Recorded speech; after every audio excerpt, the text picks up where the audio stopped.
This episode of the Adventure Jogger is brought to you by Michael Shields, Krista, James Bren, and Jade Oakes, and the rest of the awesome folks over supporting on Patreon, and you, the listener. This wouldn't be anything without you, the listener.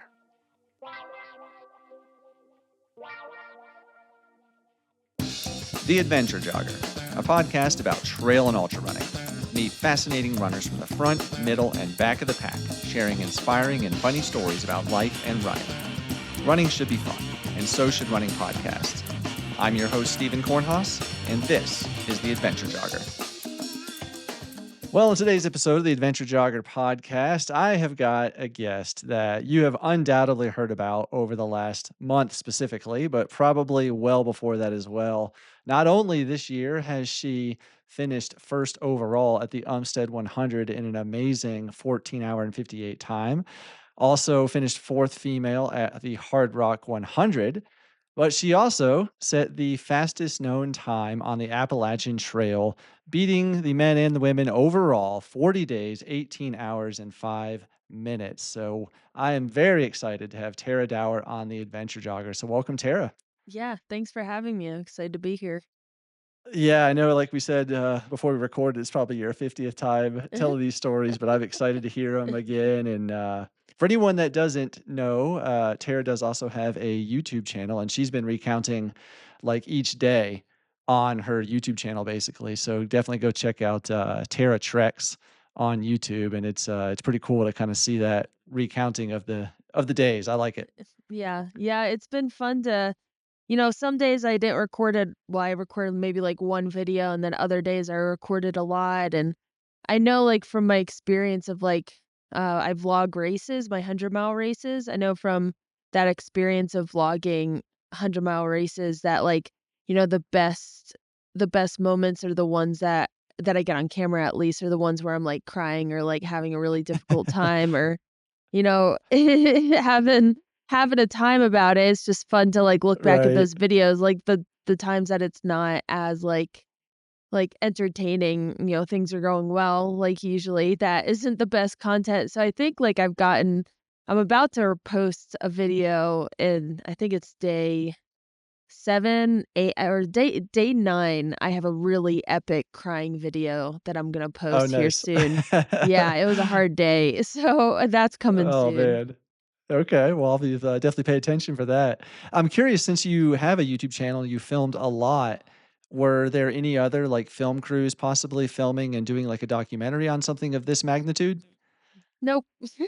No, No, just you filming, no, so yeah, and I tried to reach out to Ultra, and they're my sponsor, and they're awesome, and I asked them if that's something they would like to be a part of, and I think they had a lot of projects they were working on this year, so I don't think we didn't really yeah, coordinate and make it work. But, yeah, it would've been fun to have, like, a professional crew out there.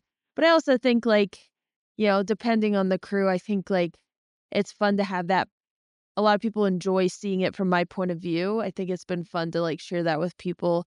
Um, yeah, but yeah, there's, like, respectful crews out there that, like, that post, like, really intimate videos, I think are good as well. But, I love the experience I had, and I don't know if that would have taken away from the experience having, like, somebody following you around with a camera. right. I know. And like you said, from your perspective as, you're the one out there running and, you're on the trail 17, 18 hours a day basically. And, you might record a 2-minute GoPro clip, but that could be a very low moment or a high moment. And like Mhm, people seeing what you're experiencing in that raw moment is a lot of times things that those professional crews don't capture because they're not following you all 17 mhm. hours.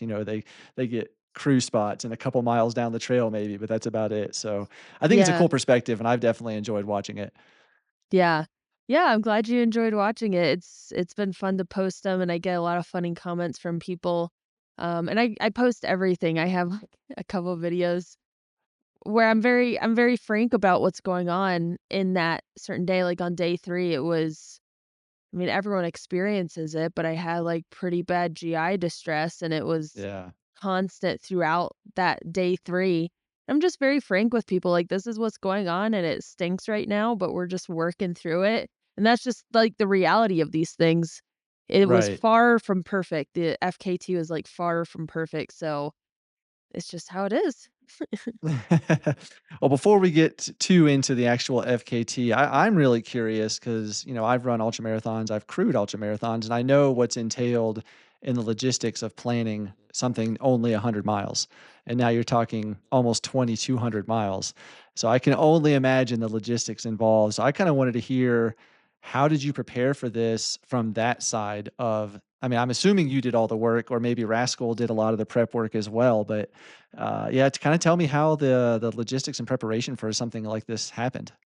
Yeah, it started maybe like really starting the planning process started a year and a half before the FKT.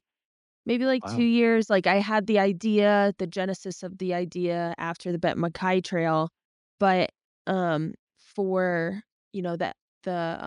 like, actual planning of it, I would say I look at it as starting when I asked Rascal to be, like, the crew chief, and, that was, put into place that she was a crew chief, and we were gonna make it happen.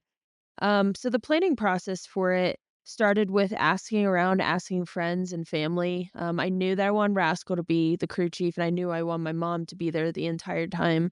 So they were kind of the first ones I asked and to see if they wanted to be a part of this FKT. And then from there was just asking different friends and different ultra runners I knew if they wanted to come out and pace. And my friend P and JP and Amy and Steve and so many and Kenny, they all came out for long periods of time, but I also had people that came out for, like, a couple hours that was super helpful.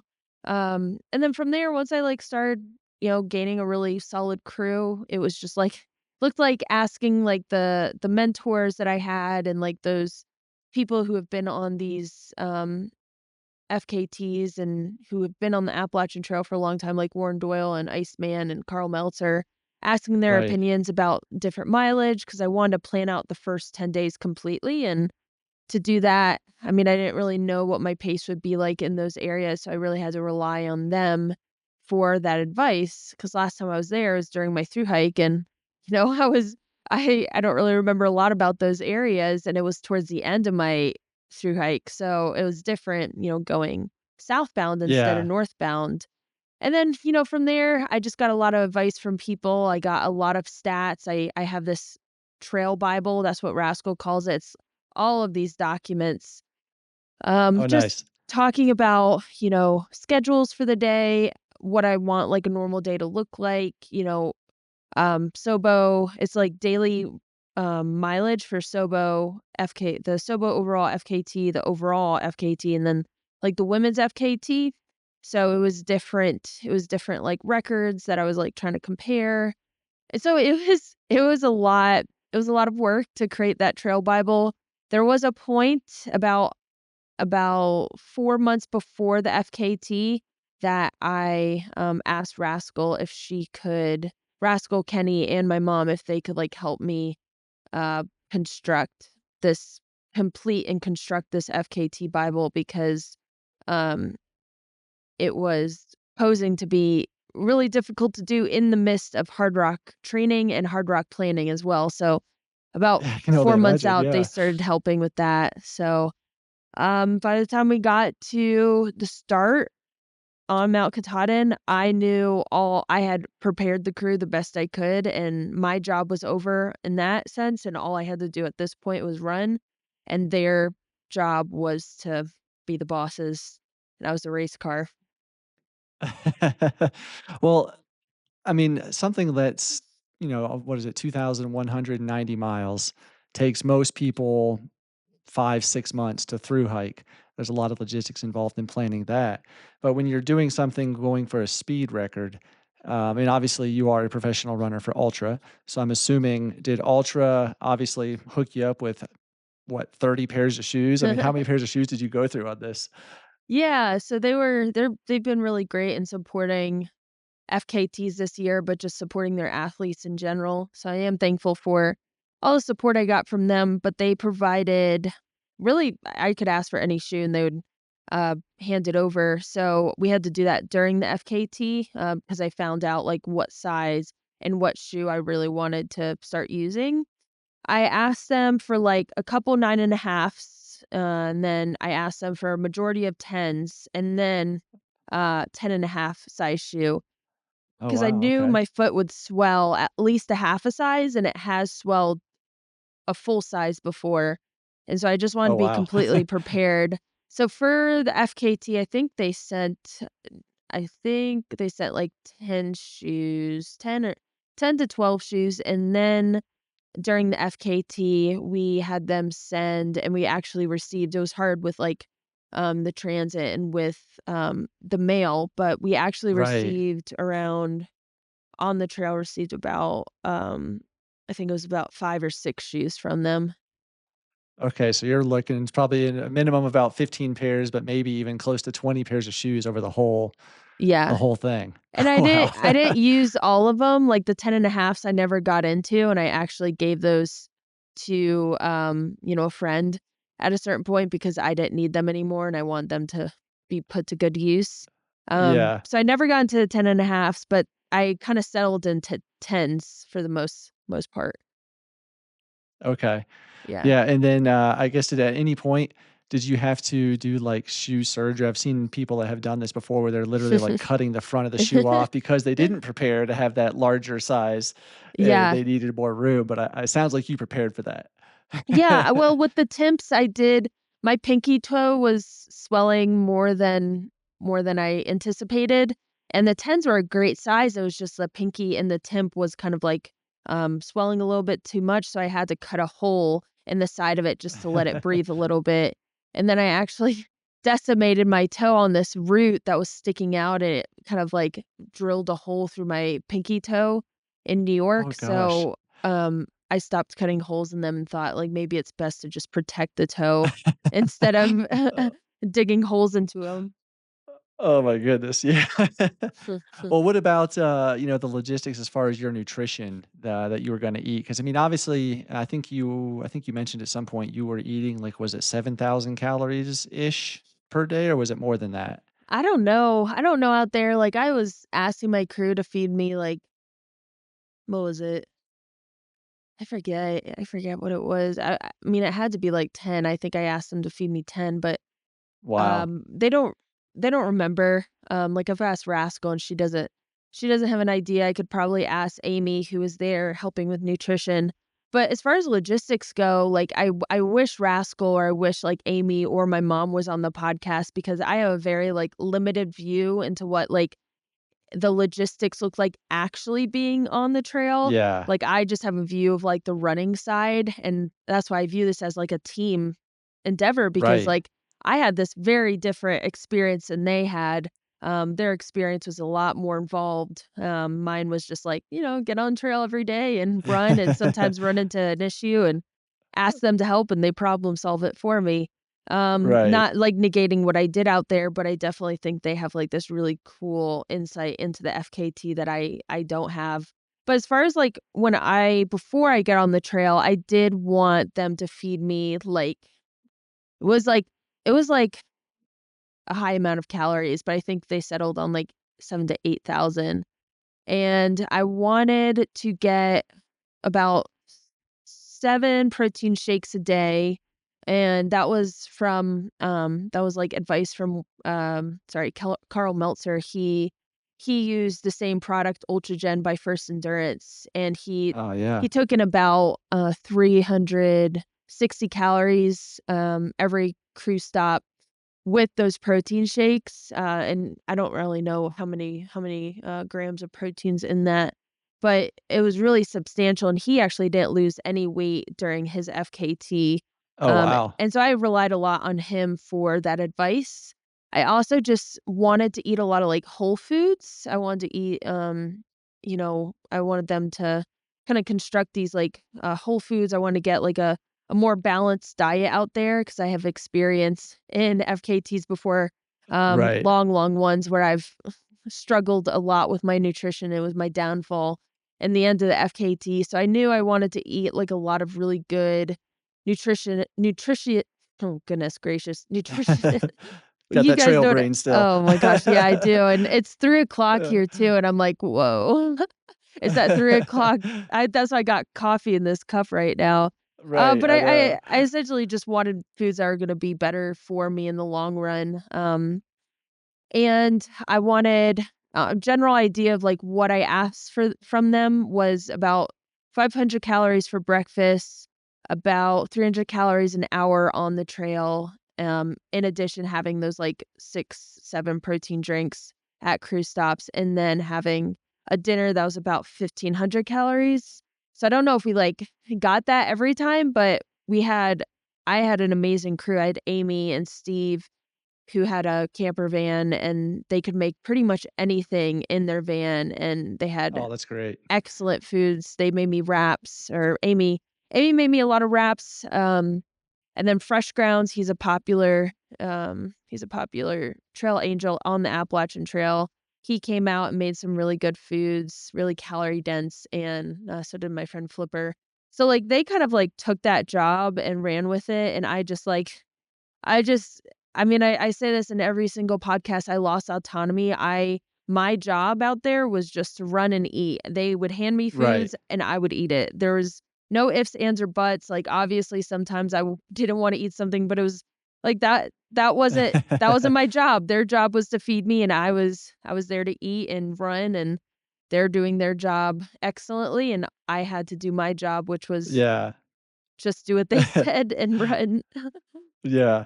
Well, I'm curious, I know a lot of people that have done long FKTs, like the Appalachian Trail, often at the end of the night before they go to bed are eating like a pint of Ben& and Jerry's because it's so high in calories and Mhm. fats and like it's Mhm. stuff that people want. Did you ever do anything like that where you were just trying to get a pint of ice cream to get more calories?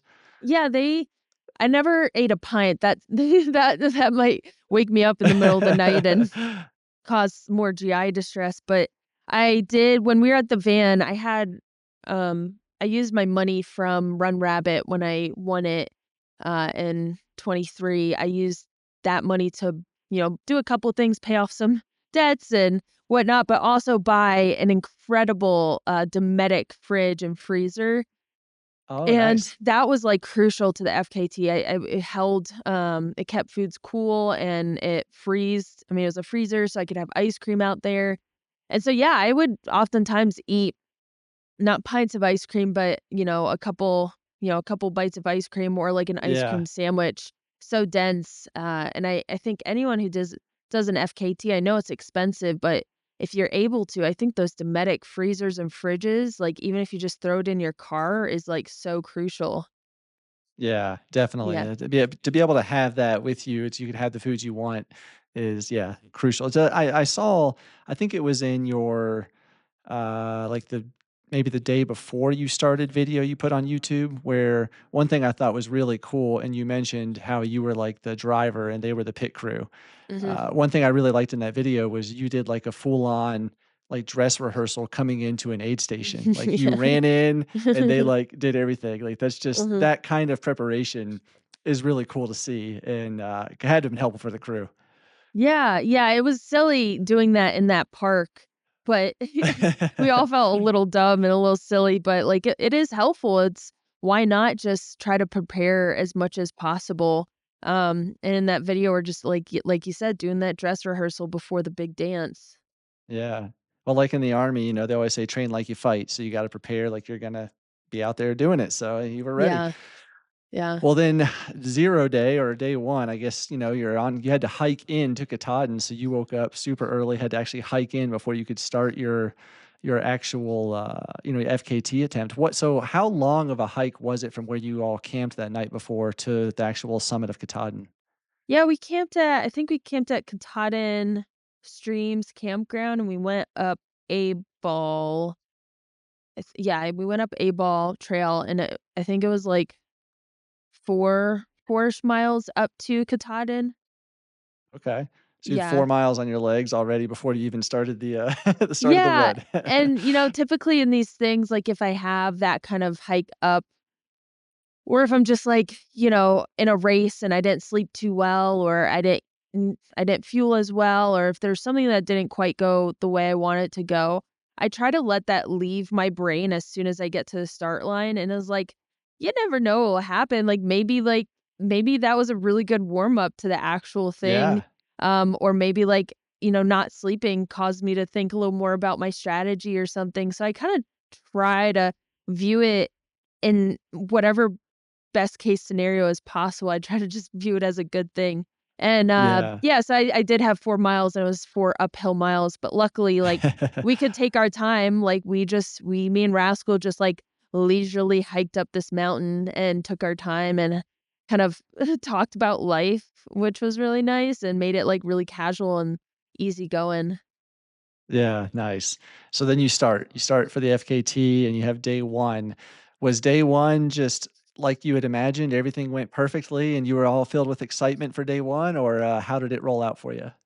Yeah, day 1 went pretty well. I think I had a little bit of GI distress on that first day because I was eating a lot more than I'm used to and drinking a lot more liquid calories, and I think that always disturbs my system. I don't know why I don't learn my lesson, but I think I had a little bit of GI distress, and then um it rained a tad, which was no problem. And what else happened? Yeah, I think the biggest thing was like just eating a little too much and having too much in my system, and I remember I got super bloated towards the end of the day. It was just, like, peeling off layers because I had this, like, cute little skirt I was wearing to, like, commemorate the FKT, and it's like, "Get this thing off of me."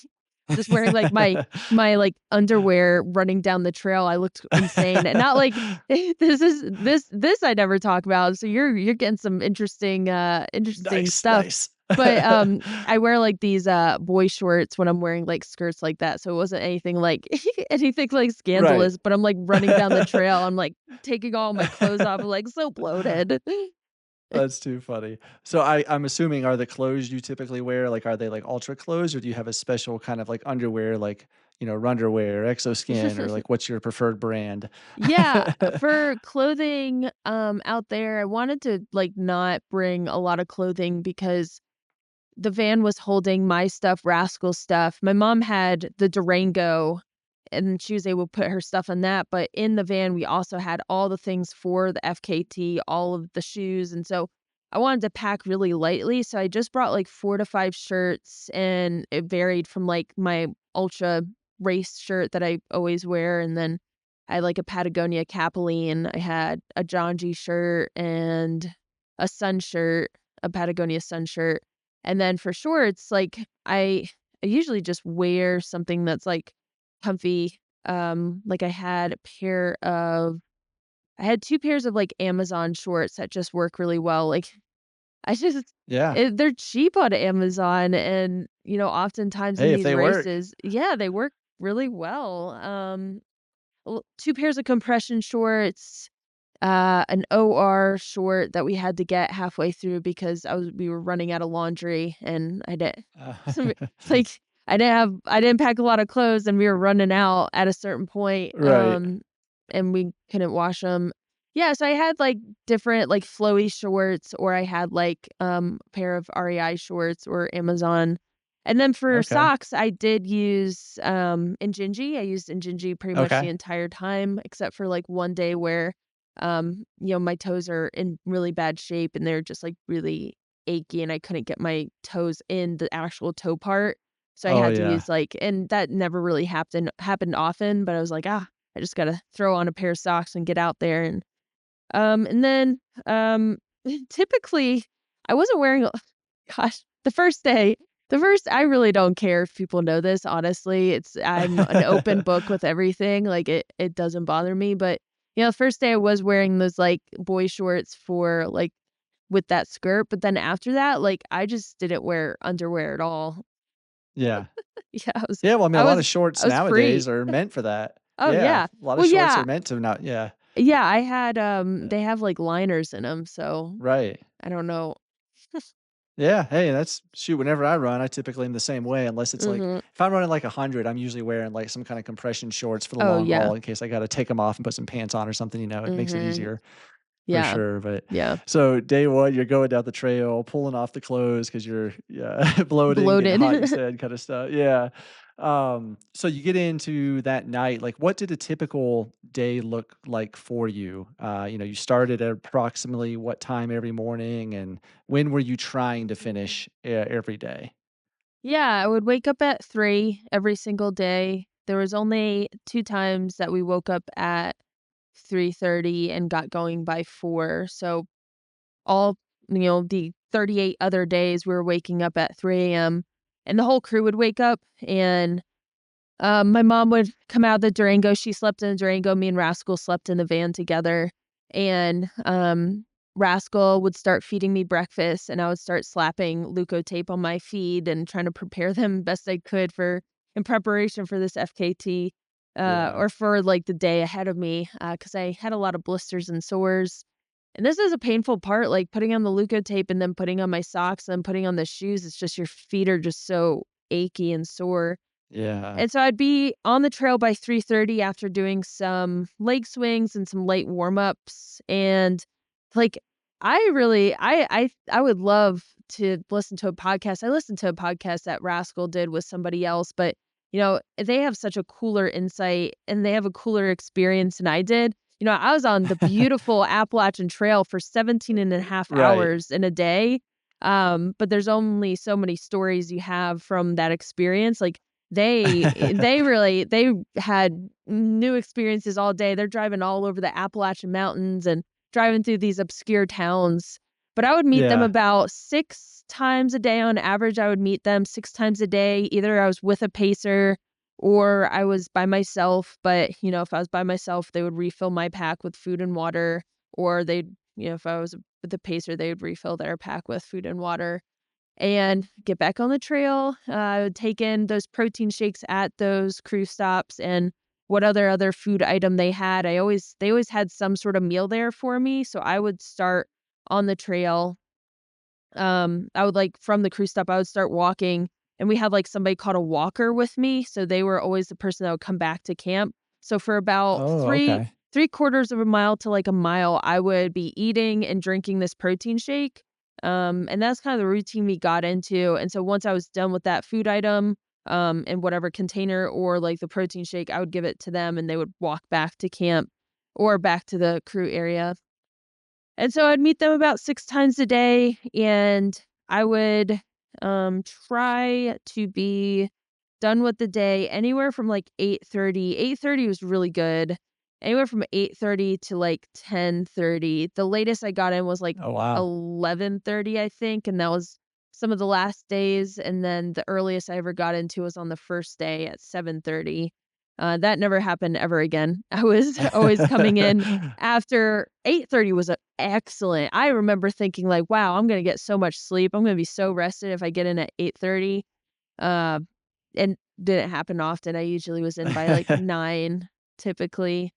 And so then, it depending on where we were staying, so sometimes, Rascal and my lead pacer, JP, would bring camping gear up to, um, wherever we were camping, and we'd camp overnight in the tents, and then, sometimes if it worked out, we would be in the van at a road crossing, but we tried to stick to as even mileage as possible, so that looked like just, camping if we had to. Sometimes these road crossings are Yeah. not consistent, so you can't get, like, a consistent 54 on average miles a day. You have to, like, tent camp sometimes, and that was a big focus of Right. mine. I wanna be able to, I wanna stay as consistent as possible.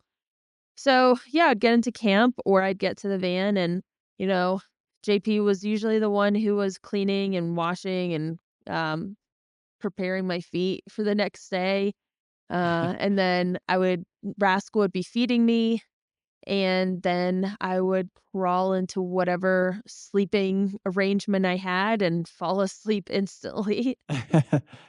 So what kind of sleep would you think you got on average? I know there were some days where it was less and more, but on average, would you say it was probably like 4, 5 hours or more than that? Rascal says it was about 5 hours. Okay. Yeah, she knows better Okay. than About me, 5 so hours. on average 5. Yeah, I'm sure that had to have built up just cumulative fatigue. I know obviously at the end, I'm friends with Hunter. He's been on this podcast a bunch of Mm. times and follow his social media. And he was posting a lot of videos, when he was out there with you those last couple days, napping on the trail for, 90 seconds or whatever it might be, or, 2 minutes. And I mean, that cumulative fatigue, like when did that set in, with, the 5 hours of sleep, 50 plus miles per day? Was it like, a week you started feeling tired or a little bit longer or less? I think there's a lot of fatigue in the whites, and I think it was because I was in the whites, the White Mountain National Forest. Yeah. But after that, I was okay. But where like that compounding exhaustion really started hitting me was around Pennsylvania. That's where I took my first I think my first, like, consistent dirt naps. They were, like, pretty much every day. Like, I took a couple in the Whites, but when I started getting into, Pennsylvania, that's where the dirt naps were really starting, and Maryland is where, like, my mini hallucinations started. So, usually with the hallucinations, I know, like, I'm getting sleep deprived if those start coming on. Yeah. So, around there. Well, what kind of, sleep deprived, hallucinations were you having? Yeah, these so I've noticed in 100-mile races that they tend to be a lot more intense because I'm going through the night. And I had a pretty bad hallucination the last day, and that was because, again, I went through the night. I wasn't sleeping as much for that final push. But for these like mid-hike, mid FKT hallucinations, they were like I call 'em my micro hallucinations because they weren't as intense as those mid 100 or like last push where the sleep deprivation is at like maximum amount. Right. Luckily, I had, like, 5 hours of sleep every night, so I wasn't getting completely sleep deprived. You gotta hold on a little bit. But these, like, mid FKT hallucinations, they were like, I saw a dog, and I saw, like, a white cat, and I saw a little devil sitting on a log. I saw, like, a little person sitting or, like, standing. I saw a person hanging from a tree. Oh And I saw gosh. a lion, and there were always they were micro hallucinations, so they'd startle me, and, like, I'd look over, and it was like, my mind told me that this, like, dark stump was, like, a little person just standing there on the trail, and it was just a stump, and I would, like, startle myself, but they're, like, micro, they're, like, super small hallucinations. Yeah. Yeah. Yeah. Well, in the mornings when you got started, after that 5 hours of sleep, getting your feet taped up and ready to go, you kinda had that walker that went with you for 3/4 of a mile to a mile. Um, were you walking for several miles, kinda trying to get that body loosened up and things to be moving again? Or after that walker was done, were you kinda power hiking, jogging away right then, basically? Yeah, in the mornings, I didn't have a walker with me, so usually I had that walker if it was, like, at a cruise stop and they had that meal and that protein shake for Okay. me. In the mornings, Rascal would feed me breakfast, and then that was it for, what I would You need just for head that. out. Yeah, I would just head out. Yeah, there was some mornings, though, that I did need to walk for a long while, to get my body warmed up. But something that Carl Sabe I really trusted and learned a lot from Carl Sabe when I was listening to his podcast prior to starting the FKT, and something he, like, kept saying that I really wanted to, like I wanted to trust his expertise is, like, he kept saying, like, "Your body wants to run, it was made to run," and I've listened to Born to Run, but that book really, like, resonated with him, and he, like, Mhm. has put it into practice where he just forces his body to run, and so I was like I remember in the very beginning, it was like it was flat or it was downhill, and I remember thinking, like, "I really don't wanna run," but forcing myself to and thinking to myself, like, "Carl Sabe, this works for him. This will work for you. Just trust Carl." I remember thinking in my head, like, "Trust, just trust, just trust." And, you get into this it's just, like, natural towards the end and, like, towards the middle, is like my body just, like, naturally started moving quicker on these, like, flats and these downhills, and it was hard. So, like, in that beginning where it's like I need to walk for the first part, like, after about the first 2 miles, like, it was very painful, very, very painful. It's just these dark, lonely mornings where I'm in Mhm. a lot of Yeah. pain and I'm walking, and there'd be a point where I'm like, "Okay, it's 2 miles, you gotta go, we gotta run, like, you gotta do it," and, your Yeah. body my body did get used to that. Luckily, your body does wanna run, it does wanna move at that pace. Yeah. Well, so I'm curious then if you had that kind of Mhm. mentality of, trust Carl, and your body wants to run. I've heard again from, Carl Meltzer, Carl Sabe, all these people that have done long FKTs that kind of your body gets to a point, and it's usually, it seems like around 7 or 8 days where it's like, "Okay, this is what we're doing," and then it just gets easier. Like, the first week is, Mm, like, very difficult, or some of it is, but then mhm, it just kinda your body just says, "Okay, let's keep doing it." Did you mhm. experience anything like that, or was there a definite day that you remember where your body was just like, "Okay, this is easier, we're gonna do this now?" Yeah, your body definitely gets used to, like, that every day pounding and every day, like, you're moving at that same pace or that same mileage, and it definitely, like, gets used to it. Maybe not get used to it is the best word, but you get, like, fit to a certain point, to, like, do that amount of miles and do it consistently, and that's why I say, like, I kind of enjoy these long, long FKTs over these, like, like Colorado Trail and the Benton MacKaye Trail. I was wrecked after those because your body doesn't have time to, like, catch up. So I enjoyed, like, the experience of doing, like, the longer one better. Your body just, like, gets used to it, and it's so cool to, like, it's like you recover mid-hike, you recover mid-FKT, which is a wild thing to say, and you're, like, consistently doing these big miles, and it doesn't get easier, but it just becomes, I guess, more everyday, more normal. Um, and I would say there's just definitely days that was just, like, so difficult, and you said, like, after a week. Well, for my first 11 days, I was going through the hardest part of the trail, which was, Southern Maine and New Hampshire. Yeah. So it was into Vermont where I was like, "Okay, like, I feel like I'm getting used to this." I remember after recovering from the whites, because that is just such a difficult part of trail, then thinking like, "Okay, like, this isn't easy, but this isn't as hard anymore." Like, my Yeah. body's gotten used to it. There was mornings, like, in the very beginning where it was just so painful, and I knew it would get better. I knew after 2 weeks, your body just, like, kind of gets used to that feeling. So I was looking. I had a couple checkpoints, like, um, one checkpoint was getting to Hanover. That is, like, the end of those really difficult miles in the whites in Southern Maine. And getting to Hanover and then getting to 2 weeks, I knew after 2 weeks, like you mentioned, like, your body just sorta gets used to it. And I was also Yeah. looking forward to, like, friends coming out at different points, and, I think that's important to have those, like, individual checkpoints to look forward to because it's such Yeah. a long FKT. Yeah, you gotta have those small goals and things to keep you, kinda energized. Yeah, Well, for absolutely. people that yeah, for people that aren't familiar with the White Mountains, like, I've heard a lot about them, but Mhm. what makes it so difficult? Is it the rocks? Like, I know it's a very rocky section of trail, just you're constantly, like, climbing over, almost like bouldering in some places. Yeah. But yeah, what makes it so difficult? Yeah, man.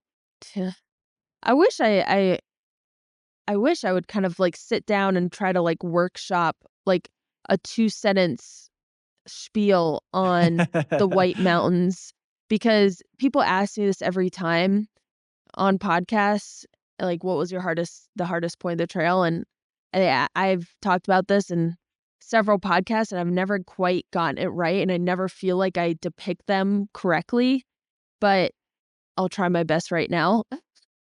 But they are, like you mentioned, it is sort of like bouldering. There's no consistent pace in the White Mountains. Sometimes there's, like, a dirt trail, but then you've got rocks just all over the trail, so you're having to navigate over these rocks. Might be a nice trail, might be flat, but you're having to navigate over these rocks and these roots, and sometimes there's, like, just mud pits that, I remember when I was through hiking, I had a trekking pole just to test how far these mud pits would Oh go. gosh. My entire trekking pole would go down in there. It's like, Oh, 150, like, geez. so long, the size of, from my elbow down to my leg, so I'm putting my entire trekking pole down in there, and it's still not touching the bottom. And that's just like there's mud To pits like swallow that. you whole. And like it is the entire trail. There's no way around it. There's trees and rocks on the other side. So you're like, Gosh. dang. Okay. So then there's like, the mud pits, there's, the rain, there's the traversing these mud bridges that thankfully these maintainers put in there, but oftentimes, these mud bridges get, skewed and they become detached from their base, and then you try to step on this mud bridge, and before you know it, you're inside a mud pit up to your thigh. Oh That happened gosh. to me. It was like all the way up to my mud, all the way up to my thigh in mud and water, and I was like, this is just the cards I'm given. And on top of that, the East Coast, we don't believe in switchbacks. So oftentimes you're hiking all the way up, up, up, up, up, no switchbacks, no break, but you're also Yep. climbing over rocks and climbing up ladders and, literally bouldering, and there's no consistent pace. There's a mile in southern Maine called um, Mahusic, not, goodness gracious, my brain. Uh, and it takes people my one friend I talked to recently, she said when she was through hiking, it took her 2 hours. It took me 50 minutes Oh, during the wow. FKT, but oftentimes for these through hikers, you have a backpack on and you're crawling through these small crevices in these rocks. It's just 1 mile, but it takes people like an hour to Good like 2 grief. hours to complete it. What else? I mean, when I was going through the whites, it was very wet and there was oftentimes there's some rain or the rocks were just wet, and that's really not optimal because you're slipping, and these Yeah, rocks definitely. I mean, you're falling down an entire rock face, and that's not fun. Notoriously, No. that's not a good time. And then on top of that, you've got these exposed mountain peaks that you're not really used to in on the East Coast. There's not a lot of Right. exposure. And so there's a mountain called, I'm sure a lot of people heard of Mount Washington, but it's got the highest Mhm. recorded winds in Yes. is it the world? I think it's the world. I think it's the world, yeah. Yeah, highest recorded winds, conditions can change so quickly, and it's such an odd place because you go up there and you're thinking this is like a very intense mountain, like, many people have died up here and on this Yeah. ridgeline. There have been so many deaths.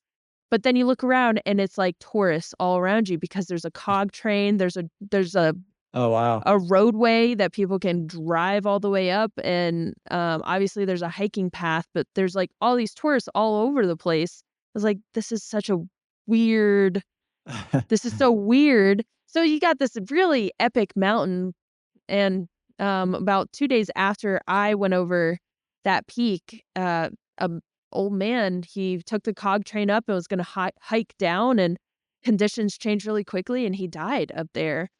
Oh So, my gosh. I know that was a long Wow. spiel, but I think that was a good spiel. I think I'm That working covered on it pretty it. well.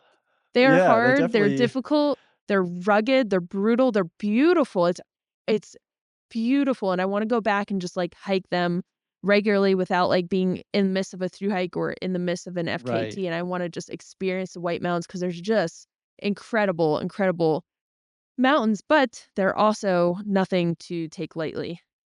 Yeah, which is crazy too. You said, like you mentioned, that you're not used to that kind of mountain on the east because, I think what the White Mountain highest point is it even over is it even 6,000 or is it like 4,000 something? Oh, I don't that's a even great know, to be honest. question. They're not Um, tall, I know that, if it's on the AT, I'm not sure which one is the highest on the AT. Here, I can tell you 'cause I real know, quick. like, I'm thinking, like, here in Colorado, you've got 14ers and you expect the high alpine environment, but when you think East Coast, you don't often think of that high alpine, which is kind of what a lot of that is. Yeah, 6,288 feet. Okay. Yeah. Wow, okay. Yeah, that's crazy. Well, Mhm. I'm assuming then it sounds like that was probably the hardest section of the trail for you. Like you said, most podcasts have asked that, but until you got to Hanover, was that kind of that was the Respite. hardest part? Yeah, Yeah. after, into Hanover, you have, like, Mount Cube, and you have a couple other Smarts Mountain, or Smarts Mounts, I think that's what it's called. Sorry. But yeah, so, like, you have those mountains after Mahoosuc or Moosilauke, Mount Moosilauke. But after Mount Moosilauke, it gets, like, a lot easier, and then Hanover's about 50 miles-ish later. So, I think Hanover is just, like, a respite because it's, like, your first town you go through, when you're going Sobo, after, the whites, and, like, the whites are just so wild, and the entire trail just Yeah. feels so wild, and then you get through, like, Hanover where Dartmouth is, and you're walking by, like, boutiques and, like, these fancy restaurants. You're like, "I just went through hell to get here." Yeah. Well, what now you said Hanover, so which state is this Han I know there's a Hanover, like, Pennsylvania, but there's Mhm. also apparently more, 'cause which Hanover is this in It's New Pennsylvania or is this a it's, different New Hampshire, but then New it's, like, Hampshire, right there, okay. New Hampshire-Vermont line is as you cross Okay. the river, the bridge is, like, New Hampshire-Vermont line, and it's weird that we think we can split a river in half, and, like, one side half of this river is, like, Right, Vermont and the other half is New Hampshire, but yeah, it's that river kinda splits okay, the state lines. okay.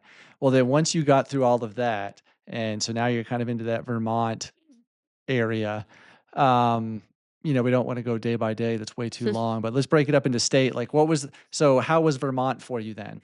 Oh, gorgeous, like, it's kind of funny, after getting off Mount Moosilauke, which is the last, like I mentioned, the hard mountain in the Right. Whites, the sun came out, which I hadn't seen the sun for I think at that point, it was, like, 7-ish days. I hadn't seen the sun for more than, like, 4 minutes, Oh, wow. and the sun finally came out, and the trail opened up, and there was actual dirt. I was running on dirt, and it wasn't, like, climbing up boulders. And so Vermont, into Hanover, like, after getting, um, out of the whites and into, like, actual trail was beautiful. So by the time I got into Vermont, it was just the best weather. It was so beautiful, and it wasn't easy, but it wasn't, like, as difficult. It just felt smooth. I love Vermont so much. Vermont and Virginia are my favorite states on the AT. I had a lot of friends come out and help. I knew for some reason, oddly enough, I have a lot of friends in Vermont, and I think it's, due to the fact that my best friend, Arlie lives there, and one of my best friends, Rascal, used to live there as well. But, like, so many people came out, the community came out and helped, and it was just like I was moving quickly again, and it felt great. Yeah, well, that's good. I mean, Vermont is just a gorgeous state, so hopefully after all of that difficult stuff, you kinda had a little bit of a respite in Vermont. Mhm. So, you get through that, Massachusetts, Connecticut, those kind of northern states. Was there any particular moment in any of those states up there that really shines or sticks out to you, in Massachusetts or Connecticut or even New York? Yeah, like, Connecticut I remember on my thru hike thinking it was a really hard state, but Connecticut this time around going southbound was pretty straightforward and pretty easy, um, and just getting through I remember out of Connecticut into New York was my first 60-mile day, and that was really exciting. Nice. Yeah, I imagine those first couple of days or the first couple of weeks, probably, if you're going through the whites, your average miles were probably quite a bit lower than what Mhm. you were doing, later on, I imagine. Like, do you know what your average was going through the whites? I know I was, like, somewhere in, like, 35s. Okay.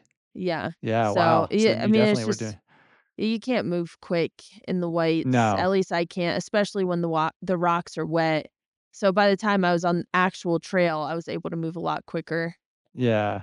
Do you know what state is or this just tell me if this sounds familiar to you. What state is the priest climb in? Does that sound familiar? Yeah, I do the Okay. priest all the Was time, it's in Virginia. Okay. Well, I got a funny story. So, The like, priest I is got so a good hard. bu yeah, well, I got a good buddy, Joe Jude, who, was on the Appalachian Trail when you were doing it. He was through hiking southbound, and, he really wanted, like, to see you, and, he texted me at some point after this, and I was like, "Oh, did you get to see Tara?" And he says, so apparently, like, your crew gave him water and snacks, and then he was, like, 10 miles into his day, and he was, like, looking at your tracker and his tracker and seeing, when he might see you. So he climbed up the priest apparently, found a place to camp, and it was like, okay, I'm gonna be up at 3 a.m. because that should be about when she comes up this way and will pass me. But Oh, yeah. apparently apparently you ended summiting at night and camped in the shelter is what he says at the top, and, he ended up missing you somehow, like, just didn't see it. He was so bummed. Yeah, we were, I don't know if my crew told him where I was gonna be, but we were, Rascal, like, had the f only really, there's, like, 2 days that she had, like, a, issue with the math in the trail math, and she told everyone during the day that we were gonna end at High River, that parking lot down there before you climb up the Priest. And instead, like, we figured out I had to climb the Priest that night. That would, like, even out my mileage. It would be, like, not enough miles if I ended at Thai River. So, I Yeah. don't know if my crew was like, "Hey, yeah, she's gonna climb it in the morning." But, yeah, we ended up climbing up past the Priest shelter, and we camped about, I think it was maybe, like, a mile or a mile and a half past the shelter. Oh, wow. So now Yeah. when you camped like that, was your pacer, like, carrying a tent, or were you able to see your crew? Did they hike in and bring a tent? Like, how did that work? Yeah, they're just really great with logistics. We had a lot of people out there like Fresh Grounds and Iceman and, Warren Doyle, and we had advice from Carl Melter about, like, different ways my crew could get up there with a tent without having to do, like, those big miles with me. Yeah. So, specifically during this day, what happened with the priest is that Fresh Grounds knew of a road that he could take, uh I think it was like Crabtree Falls. He could take a road close to a trailhead, and then him and Rascal, climbed up about point 2, it wasn't that much, Oh, point that's not bad. 2 Yeah. to this campsite right there on the trail, and my pacer, JP, was with me, and we just walked right into camp, and they had dinner for us, they had the tents up, and so we just, like, crawled right in, and slept, Nice. but, oftentimes, I would either finish with a pacer at night, but most of the times it was if we were doing a camping night, I would finish however many miles on my own and hike into or run into camp. And Rascal and JP would either do like however many miles. It never was. I don't think it was ever more than like 5 miles on like a typical basis. They never had to hike more than 5 miles with all the camping gear, but there was a time in the Smokies where they had to do 11 miles, which was the biggest day for them, Yeah. as far as, like, camping and backpacking, but it was usually, like, JP and Rask would bring in all the gear, they'd bring in dinner, they called it the food baby because Nice. Amy would make this big plastic bag of food, and we'd all, like, share out of it, and they called it the food baby, they would name it every time, and so they got the Oh, tents that's up too there, funny. they got the sleeping bags, and we would sleep right there on trail. Nice, okay. Yeah. Well, then, since we're, I guess, through Virginia now, unless there's anything in particular about Maryland or Pennsylvania that you wanna share that you remember? Nope. I No? I mean, Pennsylvania, once I got the right footwear, Pennsylvania wasn't that difficult. They call it Rocksylvania, Yeah, but I switched into the Olympuses, and okay. the cushion's so nice for, Pennsylvania. If anyone's doing a through hike or even an FKT attempt on the Appalachian Trail, I highly recommend getting a really nice cushion pair of shoes. So Yeah. it wasn't too difficult this time around for me. Yeah, because Pennsylvania is definitely that's all I've ever heard about it is Rocksylvania, watch out for the rocks, and I did Mhm. one race in Pennsylvania, and I do specifically remember it wasn't, like, big rocks, like, kinda like I would expect in the whites, but it was just small rocks that were in the trail, so you really had to focus because they were, like, gonna roll your ankle if you weren't Mhm. focusing the whole time. Is Mhm. that kinda what you experienced on the Appalachian Trail through there, or were there bigger rocks? Yeah, I know there's one section where I feel there like was there's, like, a rock field. oh, yeah, there was big rocks, there's little rocks, there's medium-sized Yeah. rocks, there was rocks just on a flat trail, and you'd have to navigate those, and there's big rocks you had to climb over and all sorts of Yeah, so rocks. all If you like sorts. rocks, All sorts. go to friggin' Pennsylvania, you see a lot of them. Yeah. Well, then how did other than the priest climb, which we know that's I think that's the 2nd biggest climb when you're going southbound, I believe. Yeah. Um, so other than that part, was there anything in particular about Virginia or West Virginia that really kinda just stood out? West Virginia, I blinked, it was over. I think it's a very small amount of miles. So I got Yeah. through, like, Maryland, and West Virginia was into Virginia. I love Virginia so much. I love my times whenever I spend time in Virginia. It's just so beautiful. There's always a beautiful sunrise, sunset that I experience. The sunsets in Virginia, I feel like as soon as we entered into Virginia, it's just like we were treated every single night with the most beautiful sunset. It's like some of the best miles in there with the best crew and just a really great Now experience. The you're Shenandoahs, I mean, I Yeah, remember it's on my through beautiful. hike, like, oh yeah, like Shenandoahs, it's an easy part of the trail. I don't remember it being so difficult. It was actually like really hard.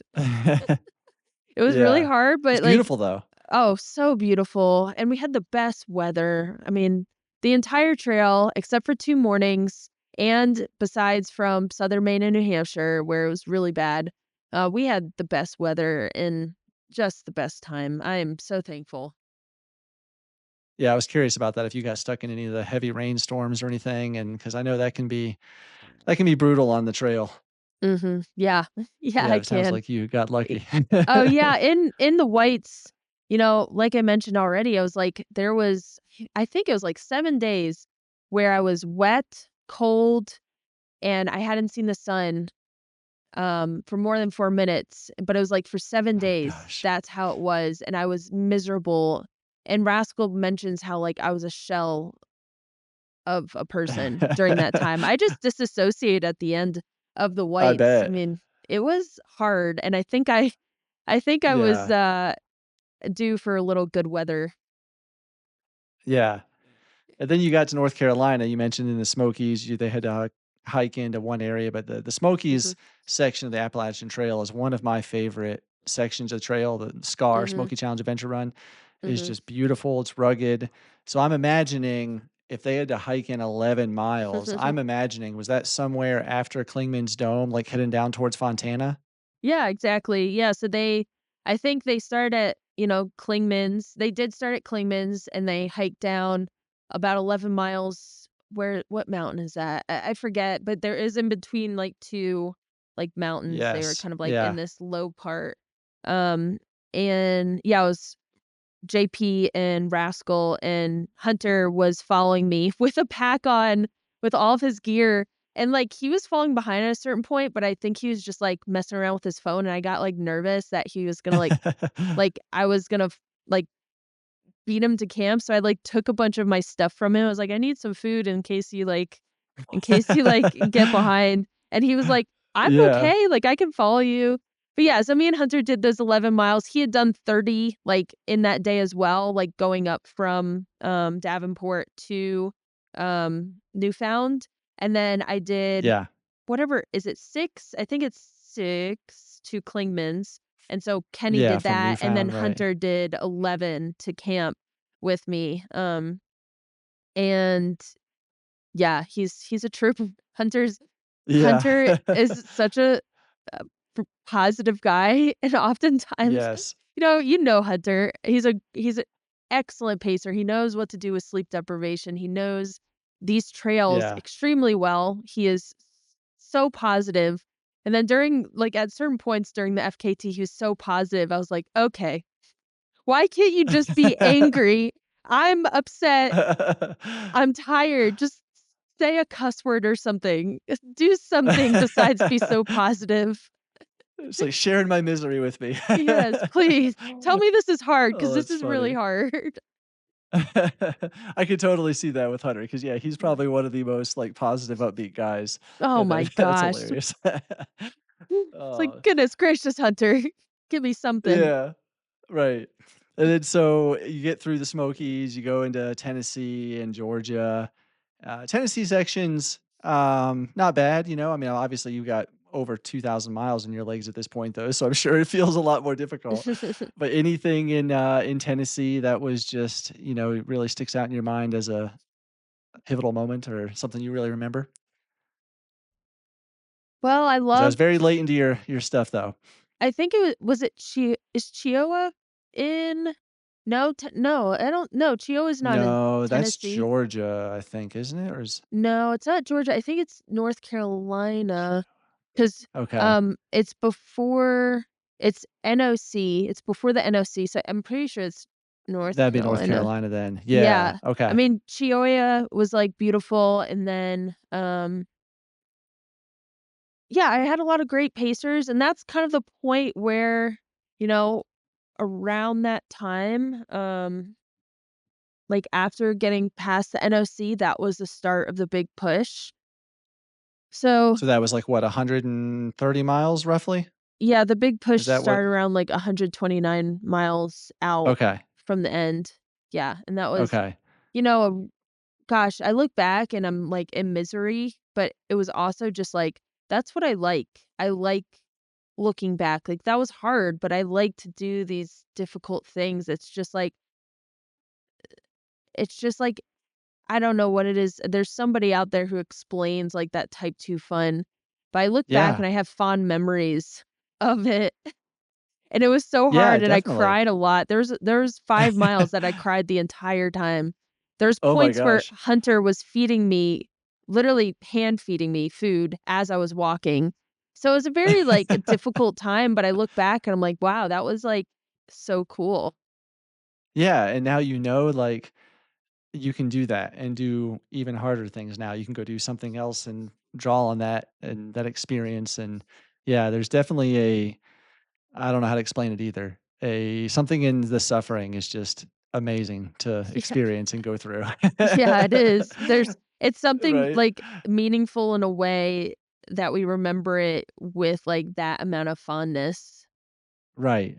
Yes, Yeah. absolutely, and that's a big push too, that final push, 129 miles, because at this point, you're tired and you've been going for what at this point, 38 and a half days basically, Yeah, something somewhere in like there. that? Yeah. Yep. Yeah, and so you do this final push, 129 miles, and that was without any major sleeping, right? I know you took some dirt naps, but there was no, Mhm. like, 5-hour night sleep in between there, right? No, I did have a 23-minute nap in there, Okay. and then several Now was dirt that at naps. camp or was that, like, on the trail? That was after that was in the van after 5 miles of crying, and Rascal was like, "Okay, you need a nap. You're acting Right, yeah. childish." Now, during all of this, like, were you using any kind of caffeine or were you just going on adrenaline? Yeah, it's a great question. I went on a coffee hiatus before Hard Rock, which was 3 to 4 weeks before I started the AT, and so I thought I would just, like, keep doing that caffeine hiatus, coffee hiatus into the AT because I wanted to use caffeine as a tool instead of, like, something that brought me to baseline for the day. Yeah, And so I didn't really use it a lot in the beginning. There was moments where I, took it, in the whites when I was having a really hard morning, but it wasn't consistent. I really started doing consistent caffeine and, like, caffeine pills, like 200 milligram caffeine pills in the yeah, mornings in Virginia. I started taking those pretty consistently in the mornings, and if I didn't have it, it was a hard, hard morning.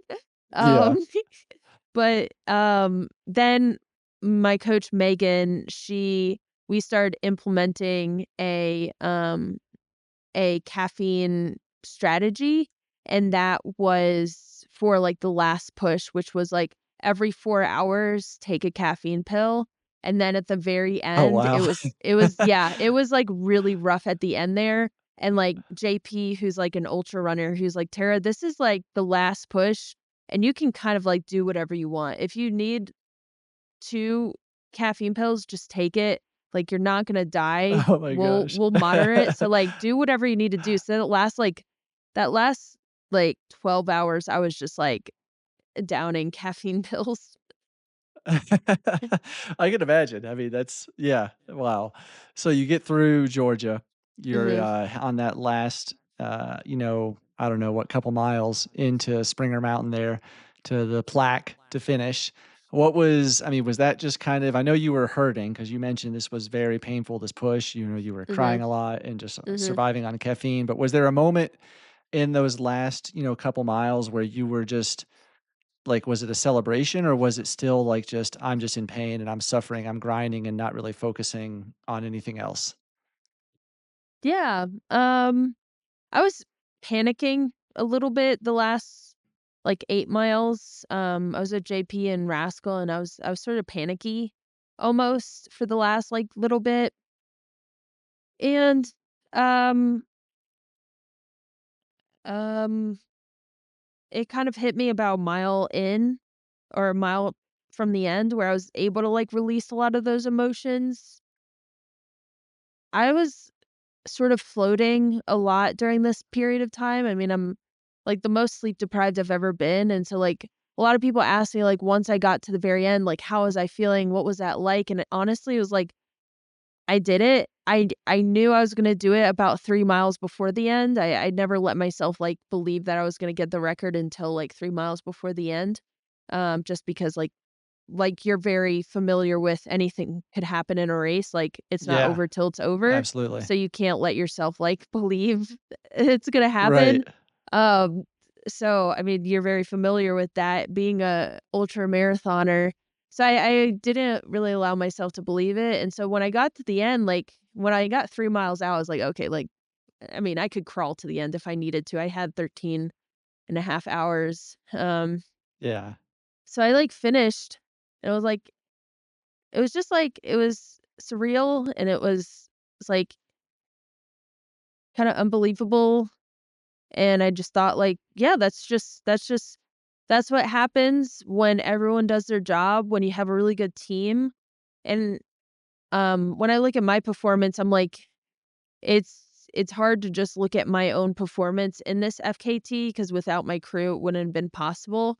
So I look at the Yeah, team definitely. and I think, like, of course we got it because everyone did their job so well. We had so many great people on our side. We had so many pacers, so much support from people online and from far away. We had a great, like, cheer squad from far away. I had Rascal, who's the best crew chief, and my mom, who was just the most excellent crew mom. So it was like, yeah, we did our jobs, and it was a positive result, and it was just job well done. We did it. But other than that, Yeah. like, I didn't really prepare myself for what this would look like, what it really would mean to hold the FKT on the AT. And it's still kind of unbelievable in a way, but it's more manageable when I think about it as a team, like, it just Yeah. makes sense to me that this is a team effort. When I think of myself holding this record, it's like it that doesn't quite make sense to me, but when I look at it, all of us together, I'm like, "Yes, that's where the Yeah, real record is." I mean, all those people, it's thanks to them and thanks to, like, the team, definitely. like, me as well. I mean, I was part of that team, but as an individual, it's not Yeah. it's I don't have full I don't have full blame for it, I guess you could say. Yeah. Well, you did it. You did finish, and you beat the previous record, which was I think it was still Carl Sabe's record. It was 13 Mhm, hours, mhm, which just that's a, amazing time to beat. I mean, Carl set such a strong time, and then you go out and mhm. beat it by 13 hours. Um, I mean, I know you had gotten help from Carl Meltzer and you spoke to Carl and some other people, but I was curious, did any of these other like FKT holders come out at any point during the trail while you were on the trail? Um, I know at some points that's happened with other people. They'll come out and like, kind of cheer people on and crew a little bit or something like that because it's a really cool community. yeah, I Warren Doyle came out, he held the record in the '60s, and then, Yeah. David David Horton came out as Oh, well. cool. Yeah, so that was really fun, and then my friend Liz Durstein came out as well, and she paced me in the exact sections I paced her when she was setting the record. Nice. That's Yeah, so that awesome. was really fun. Yeah. Well, so you did it, you got the record, 40 days, what was it, 40 days, 18 hours, I think, and 5 minutes. Yes, just Yeah. mind-blowing. That's you know, I think that's a I need to do the math on my own. People are just telling me these facts, and I don't know, like, the Warren Doyle says it was 6 minutes, and then some people say 5 minutes, and I have just relied on everyone else to tell me the stats, so I don't really know what it was. So, Yeah, and yeah, I'm just 6 going by what, yeah. what's the difference? Like, 5, 6 minutes? Yeah, it's a whole minute, but I've been Right. I don't know, somewhere between 5 and 6. Well, I don't think you'll have to worry about that math for quite a while because I know a lot of people are calling this achievement that you and your team did, the endurance feat of the year, but other people are calling it the endurance feat of like, our time essentially. I mean, this is such a big FKT of this magnitude is amazing. And Mm, so I think this record could stand for quite a while because it is very strong. And just congratulations to you, your team, everybody. I know it's a team effort a lot of the times, even just to run 100 miles, but just but oh to my run goodness, almost yeah. 2,200 miles, it's 100%, like you said, it couldn't do without the team. So Mhm. big congratulations to you and to your team for this. It's amazing. Yeah, thank you so much. Yeah, it's quite it's it's quite the achievement that I didn't think was possible, but again, without the crew, like, with the crew, we achieved it together, so I'm so glad you brought Yeah. that up and, also gave them the credit too, so thanks for that. Oh, absolutely. Yeah. And that's something that like I personally love about ultra running, how you just said there that you didn't think it was possible. And that's what I love about endurance running, whether it's 100 miles or it's 200 or 2,200. It's like you have this thing in your mind that's like a preconceived notion of what is possible, but then you break that and you push that further. And so Mhm. you can run almost 2,200 miles now at 54 miles a day. So obviously Yeah. that's got to lead to the next question, which I'm sure everybody's asked you. Are you even thinking about what's next, or are you just living in this moment and recovering right now? I think I'm just living in the moment, recovering, and trying to support other friends' endeavors. And I have, a couple ideas of what I want to do in 2025. I mean, I'm never satisfied, and I'm always looking for an adventure. So, definitely looking towards what 2025 has for me. Yeah. Well, I mean, Yeah. obviously, a lot of people would think the next thing might be the PCT, the Pacific Crest Trail. It's what 2,600 miles, I think. So Yeah, it's a little just a bit little bit further there. longer. Yeah, just a little bit, Yeah. just the Colorado Trail length longer. Oh, yeah. um, right, but I definitely also I don't want to skip over the fact that during this whole time you also raised a ton of money for was it Girls on the Run? Is that right? Mhm, mhm. Yeah, I know the last thing I saw was like 24,000, but is that about what you raised or has it gone up since then? Yeah, I think at this point, just on my through the donation link, I think it was about 50,000, and then, Oh my gosh. yeah, and then Ultra's gonna give, I think, about 44,000, so almost at Oh my goodness. 100,000. Yeah, That is amazing. Wow. yeah, yeah. Yeah, That's pretty awesome to be a part of exciting. that, and, wow.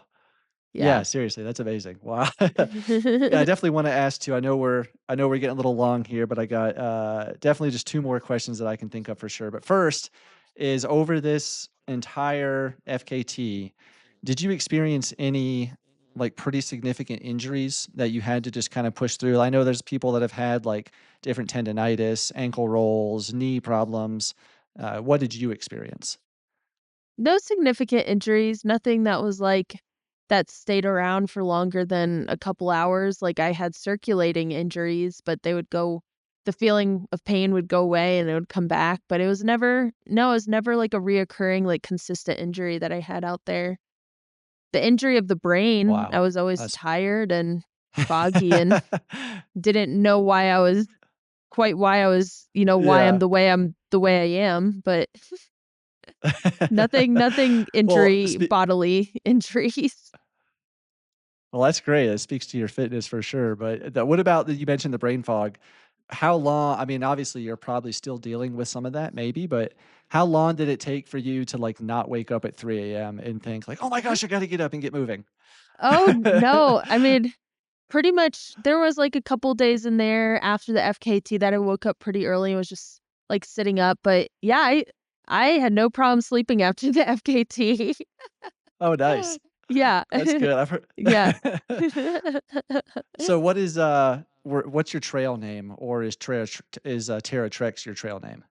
Oh, no, trail name is Candy Mama, and I got that in 2019 during, the thru hike on the AT going Nobo, and really just ate a lot of candy and mommed everyone, and they combined it to be Okay. Candy Mama. Nice. Now in Yeah. 2019, was that the one where you had to end short? or was it 20 or did you 20 do the full through hike in 2020? I know you 2017 is where I had, I was 8 days on the trail, I was trying to through hike and couldn't finish, and then 2019 was where I okay. it took me 5 months and 10 days to complete it. Uh, that has to just, like, blow your mind if you think about the fact that you did a through hike that took you 5 months, over 5 months, and then you just did it again in 40 days. Like, that's gotta just blow your own mind.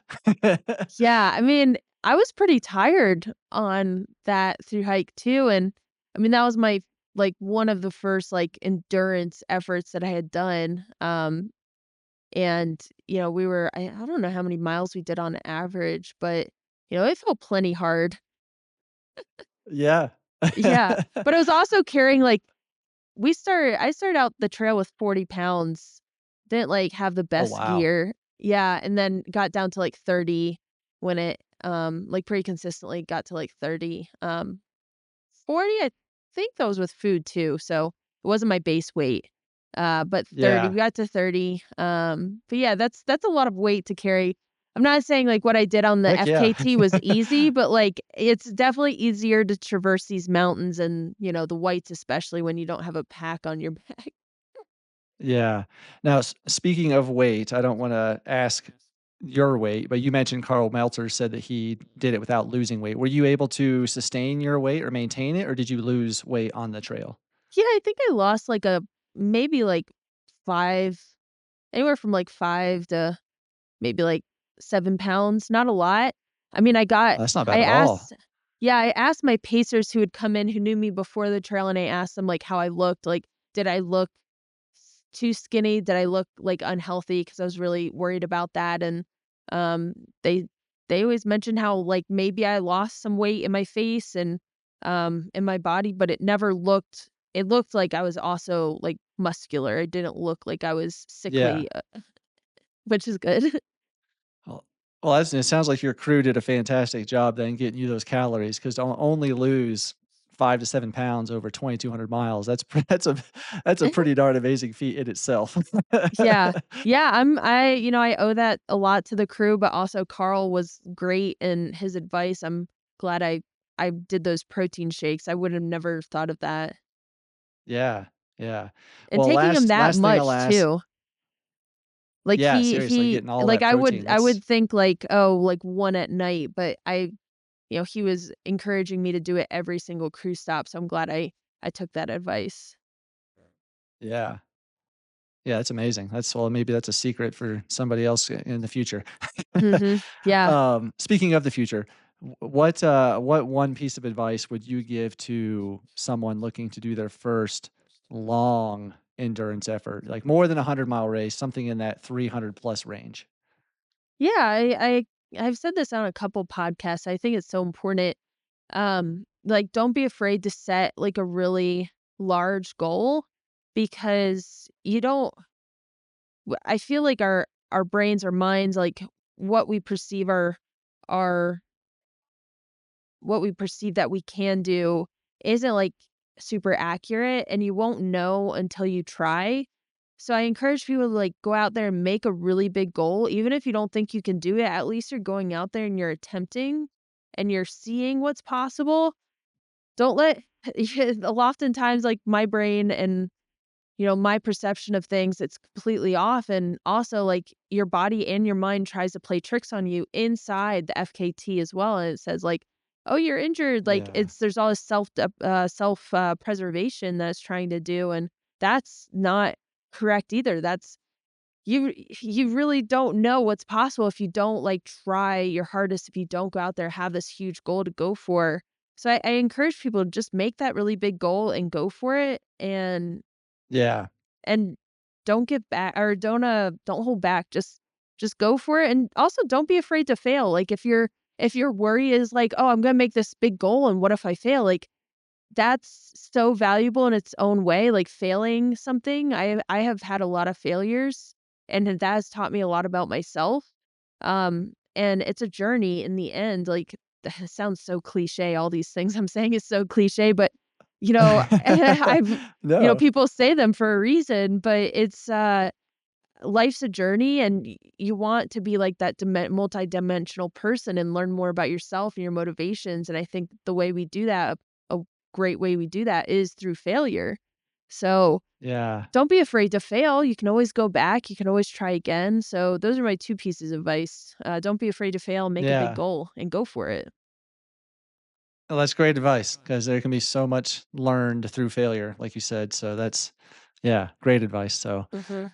well, Tara, I just want to thank you for coming on and sharing this story again. Like I said, for probably the 50th time. I know you've done it so much, but I really do appreciate you coming on and sharing. We got one piece of content that was you've said you never shared before, the underwear bit at the beginning. So, Yeah, yeah, that's a but new thing. there we go. But I really do appreciate it and look forward to following your adventures going forward and see what other amazing feats you can accomplish. And I'm sure Yeah. this likely will not be the last time you'll be on the adventure jogger. Yeah, thanks, Steven. I appreciate it.